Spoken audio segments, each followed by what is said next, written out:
골프팬 여러분 안녕하십니까. 또 위기의 구단들이 매 시즌마다 등장하기 마련인데요. 2025년의 K리그1에도 위기의 구단들은 있습니다. 예상보다 순위가 낮은 팀이라거나 그리고 예상 못한 순위이긴 하나 그 이상으로 경기력이 안 좋은 팀들, 그런 팀들을 위기의 구단이라고 우리는 부르고 있는데요. 이번 라운드 리뷰에서는 두 경기를 리뷰하고 그중 한 경기가 위기의 구단 간의 맞대결이었습니다. 과연 이 로빈 첫 번째 경기들은 어떤 경기들이 있었는지 지금부터 한번 보도록 하겠습니다. 13라운드 경기 목록 이어서 보고 계십니다. 첫 번째 경기였던 포항과 수원FC의 경기는 포항 스틸러스가 2대0 승리를 했는데요.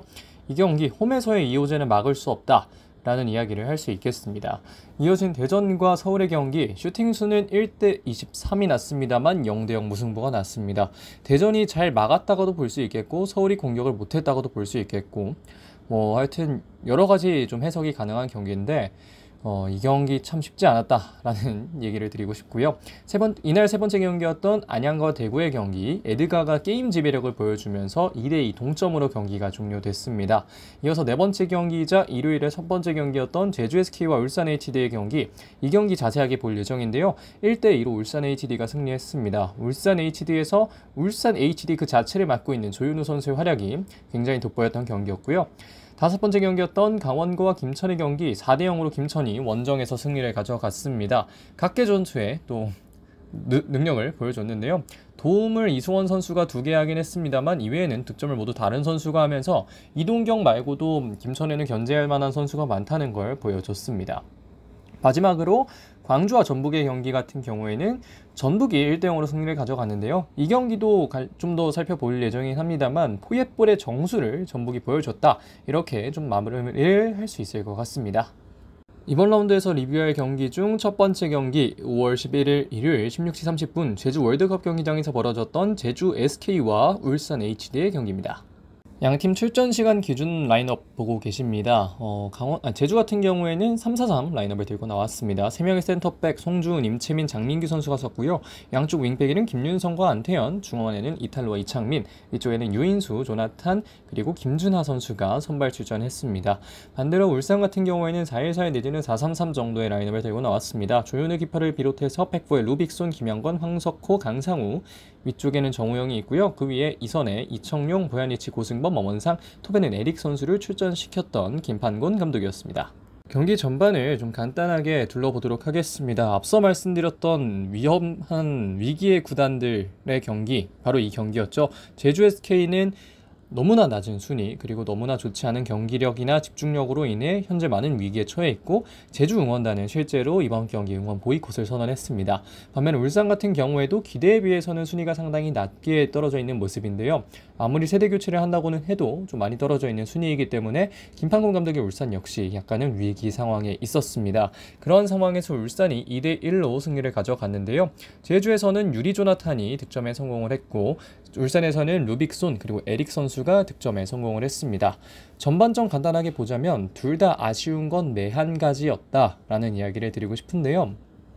사실 이 위기 속에 있는 이 두 팀의 차이를 가른 건 결국 전반전에선 체급이었습니다. 하지만 전반적으로 크게 다른 분위기는 아니었고요. 제주도 못하던 걸 못했고 잘하던 걸 잘했고요. 울산도 잘하던 걸 잘했고 못하던 걸 못했습니다. 그렇기 때문에 누가 특별히 잘했다 이렇게 할 건 없습니다만 왼쪽 풀백의 외국인 선수인 루빅손 선수가 참여를 하면서 공격 가담까지 보여준 울산이 득점을 하면서 1대0으로 앞서 나갔는데요. 후반전을 이어서 보자면 조현우는 울산 HD다 라는 말을 할 수밖에 없는 후반전이었던 것 같습니다. 경기 끝까지 제주 SK는 집중력을 유지하면서 공격을 이어갔습니다. 특히 유리 선수의 이창민 선수의 크로스에 이은 헤더 득점이 그러한 것들을 보여주었고, 경기 막판에 이제 PK까지 얻어냈던 것이 이 제주의 집중력을 또 이야기하는 또 장면 중에 하나인데요. 사실 울산은 좀 정신을 놓고 뛰었습니다. 울산은 사실 뭐라고 할까요? 못하고도 이겼다 라는 생각이 드는 경기가 아니었나 생각이 드는데, 결국 조현우라는 골키퍼가 있었기 때문에 막판에 동점이 될 수도 있던 상황을 또 페널티킥을 막아내면서 조현우 선수가 막아내면서 울산은 승리를 가져가게 됐습니다. 반면에 제주는 좀 아쉽게 승점을 또 드랍을 하고 말았는데요. 경기를 좀 얘기를 해보자면 위기에 놓여 있었던 두 기업 구단 간의 경기는 상당히 또 원래 하던 대로 하되 좀 더 열정을 보여준 건 제주라는 느낌이 있었습니다만 결국 가장 중요했던 건 조현우라는 선수의 존재가 어디에 있었냐의 위치를 좀 갈랐다고 볼 수 있겠습니다. 조현우 선수를 보유하고 있던 울산 또 유리 선수의 페널티킥을 막아낸 조현우 선수의 존재 덕에 승리를 가져가게 됐습니다. 홈팀 제주 SK의 어떤 경기를 좀 더 보도록 하겠습니다. 득점자는 유리 조나탄 선수였는데요. 첫 번째 포인트는 또 나와버린 초반 집중 문제입니다. 이번 경기에서도 그 초반 실수는 크게 고쳐지지 못했습니다. 특히 또 생각을 해보면 전반 5분 만에 실점을 했고 후반전은 뭐 20분 정도 지나서 실점을 한 거기 때문에 좀 논외라고 볼 수 있겠습니다만 특히 센터백이나 골키퍼 라인에서의 패스 미스나 볼 처리 미스 이런 것들이 너무나 많았기 때문에 특히 뭐 선수 개인의 이름을 좀 언급하는 걸 별로 좋아하지는 않습니다만 송주훈 선수가 이날 경기 좀 좋지 못했습니다. 센터백 라인들 그리고 골키퍼 라인 모두 아쉬운 건 맞습니다만 송주훈 선수의 이날의 실수가 조금 더 많이 돋보였던 장면이 있었고요. 하지만 백스리는 그래도 좀 안정적이었다는 생각이 듭니다. 그 실수들을 제외하고서는 수비적으로 꽤 안정된 포메이션이고 아무래도 뒤에 후방에 수제를 많이 두기 때문에 제주 입장에서는 울산의 공격을 막아내는 데에는 그만한 또 포메이션이 없지 않았나 하는 생각이 드는데 거기 이제 압박 과정도 비교적 효율적이었습니다. 울산이 빌드업 과정을 잘 못 풀어나오는 것도 있었습니다만 그 과정 자체에 제주의 압박이 어느 정도는 영향을 미쳤기 때문에 제주의 백스리 그리고 앞쪽에 3명을 두는 3-4-3 포메이션이 괜찮았습니다만 사실 실수가 나왔다는 것 자체만으로도 사실 제주 입장에서는 아주 큰 비약적 발전이었다 뭐 이렇게 얘기하기에는 좀 어려운 측면이 있겠고요. 마지막 포인트 절박했던 제주였지만 앞서 말씀드렸다시피 이전의 경기들보다는 좀 더 절박했던 모습이 있었고 좀 더 많이 뛰는 모습이 있었는데 울산의 조현우에게 결국 가로막히면서 제주 SK는 이번 경기 역시 잃어버리고 4연패를 맞이하고 말았습니다.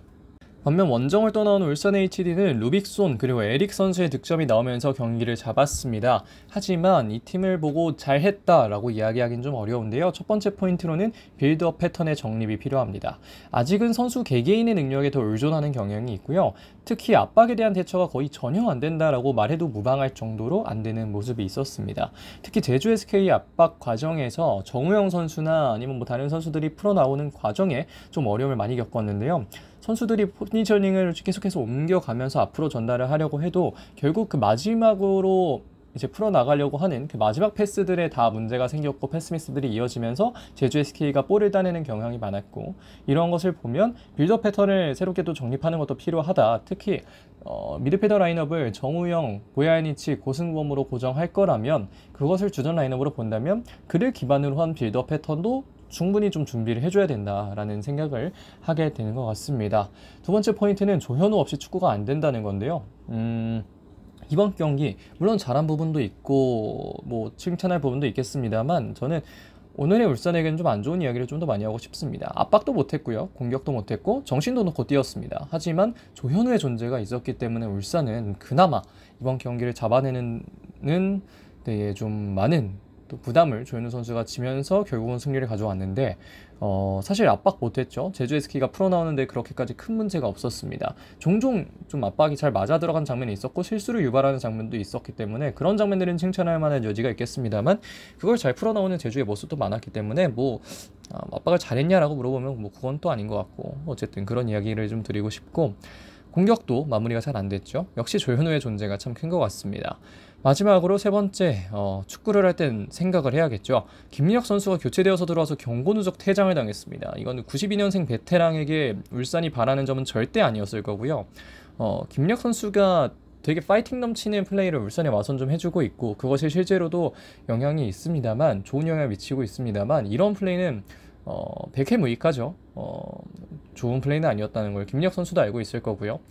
어쨌든 한 경기 못 나오기 때문에 코리아컵에는 등장할 수가 있어서 아마 뭐 선수들 로테이션 과정에 김민혁 선수가 코리아컵에 뛸 가능성이 좀 더 높아진 태클이 아니었나 하는 생각이 들고 또 경기 막판에 다시 한번 PK가 나왔습니다. 지난 동해안 더비에서도 페널티킥을 또 어이없게 내줬는데 이번에는 보야니치 선수가 PK를 내주게 됐고 다행히 조현우 선수가 막아냈지만 울산 HD는 여러 가지 실수들, 못한 점들, 안타까운 점들이 많기 때문에 이런 점들을 회복하지 않으면 다음 경기에서 승리를 할 거라고 또 장담할 수 없다. 이런 얘기를 드리고 싶습니다. 이 경기 MVP는 뭐 아무따 조현우죠. 조현우 선수는 마니박 그 페널티킥 선방만으로도 뭐랄까요? 조현우 선수가 해야 할 일을 다 했다. 뭐 이렇게 생각하시면 되겠습니다. 자, 그러면 제주와 울산의 경기 리뷰는 여기까지 하도록 하겠습니다. 자, 다음으로 볼 경기는 5월 11일 일요일 19시 광주 월드컵 경기장에서 벌어진 광주FC와 전북현대의 경기입니다. 출전 시간 기준으로 한 라인업 먼저 보시겠습니다. 광주는 4-4-2, 전북은 4-3-3 들고 나왔고요. 사실 두 팀의 어떤 플레이가 이번 경기 좀 다른 점들도 있었습니다만 기본적으로는 다 이렇게 들고 나오고 있기 때문에 이건 뭐 그냥 나오던 대로 나왔구나 라고 정도만 생각을 해주시면 되겠습니다.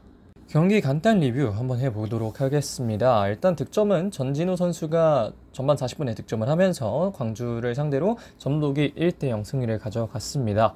전반전을 요약하자면 저는 상대가 잘하는 걸 못하게 하기라고 좀 생각을 하고 싶습니다. 양 팀의 장점을 보면 중원 싸움에서의 우위를 가져가는 것도 있고 뭐 측면을 잘 활용하는 것도 있고 되게 다양해요. 전북도 그렇고 광주도 그렇고 다른 스타일의 축구를 하지만 또 다양한 장점을 가지고 있는데 이럴 경우 가장 중요한 건 사실 운의 차이죠. 세트피스 상황에서 세컨볼을 전진우 선수 앞에 딱 떨어지는 과정에 또 전진우가 그걸 잘 마무리하면서 1-0으로 전북이 앞선 채로 전반이 종료됐습니다. 사실 중원에서의 피지컬적인 싸움 이런 걸 하면서도 감정이 격해지지 않았다는 거 되게 괄목할 만한 점이라는 생각을 좀 하고요. 측면 활용을 잘 막아내면서 양 팀의 중원 싸움이 되게 짙었고 그런 싸움을 보는 것도 되게 이 경기에서는 재밌는 포인트가 아니었을까 생각이 듭니다.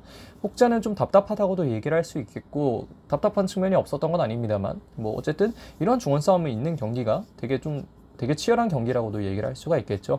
이어지는 후반전 전북의 블록이 굉장히 강하다는 걸 알게 됐습니다. 다시 한번 45분 동안 광주는 지속적인 공격을 퍼부었습니다만 다소 무뎠습니다.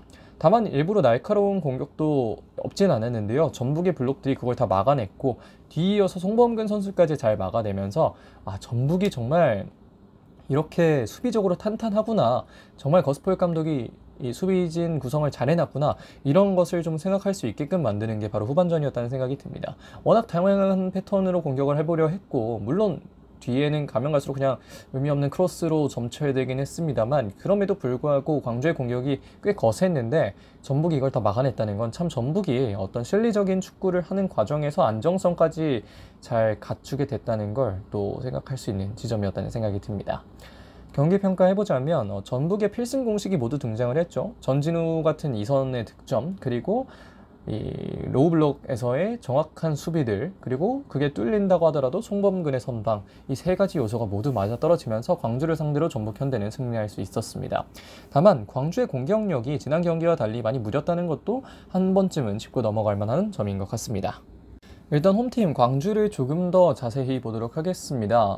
득점자는 없고요. 첫 번째 포인트는 하나에 집중하면서 하나를 잃어버렸다는 점입니다.